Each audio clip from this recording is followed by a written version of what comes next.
There is no discussion about gun violence in New York City without discussing the iron pipeline that is Florida, Georgia, South Carolina, North Carolina, Virginia, Pennsylvania, and honorary mention to Ohio, where 70% of likely illegal trafficked guns found in New York City come from.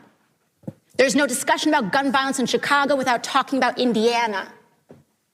Because the violence and the mothers that we have to comfort are losing children due to the guns and the carnage and the lawlessness unleashed by those states. Now that is an indisputable point. The right will say, well, why is it that there is still gun violence in these absolutely massive cities that have gun control? And they will often exaggerate the amount of violence and ignore the violence that happens in their own state. But AOC points out that if you could cross a state border that's really close by and bring in guns, that's gonna undercut the control, of course, for a reasonable person. This is an indisputable point.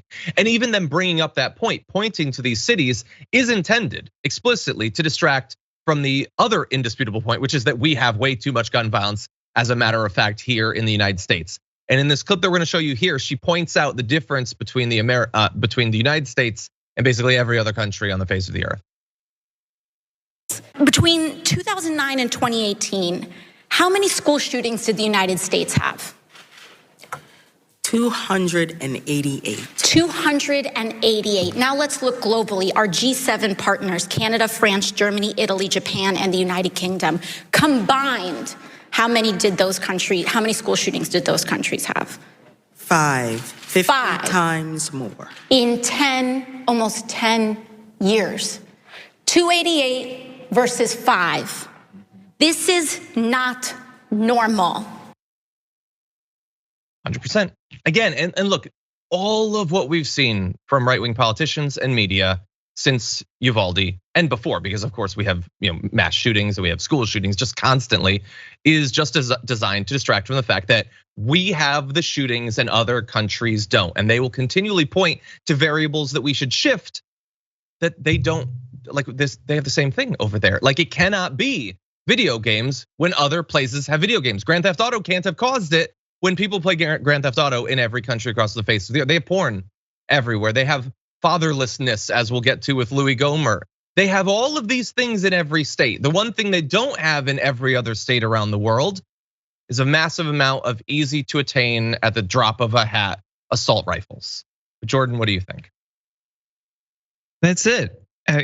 We are an embarrassment in the rest of the world. They look at us like, what? Why are you letting this happen? As I'm sure you do, I have friends that live in other countries. And when this topic comes up, they're just blown away. Well, with so many issues about the United States, they're just so, why are we willing to let this happen?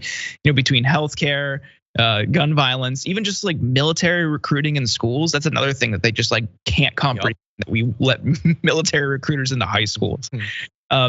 Just across the board, we're just like, we're an outlier.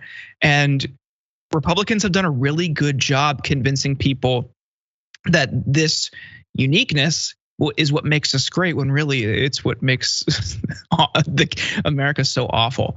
A better world is possible. It's going to take a lot of people to fight and put in time and hard work and realize that there's going to be a lot of losses along the way, but it doesn't have to be like this. And I'd like to think that eventually common sense will prevail. There's some really common sense measures that we could implement that would help mitigate the problem, not completely eradicate it, but mitigate it, that we could do right now. But it's frustrating to see the influence that money has in our system that prevents that from happening. 100%. Yeah, there's totally things we could do, and we don't have to. This is not like, okay, we have to invent a warp drive in the next year. Everybody rack your brains, come up with something. We could emulate all of these other countries. People in the chat are pointing out how little gun violence there is in Tokyo, this massive city, tons of people, little violence.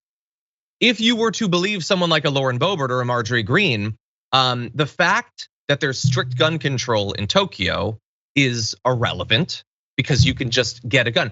Gun control only limits what law-abiding people do, not the criminals. So it's a gun-free zone. So why aren't all the prospective criminals just conjuring up assault rifles? It's easy to do according to them. The gun control has no effect on it. You just have a gun because you want a gun. Police in UK, like maybe not in this day and age, but up until recently didn't carry guns. Why is it that they weren't just being mowed down by all of these London criminals that can just snap their fingers and they've got a shotgun or whatever? Why is it that those things that the right wing would say is true never proved to be true? Why can't we learn from the rest of the world? It makes no sense. For more political news breakdowns, interviews, stories of activism, and me trying my hardest to care about the occasional big celebrity news story, subscribe to our YouTube channel at youtube.com/thedamagereport. And you can ring the bell wherever it is so you don't miss anything.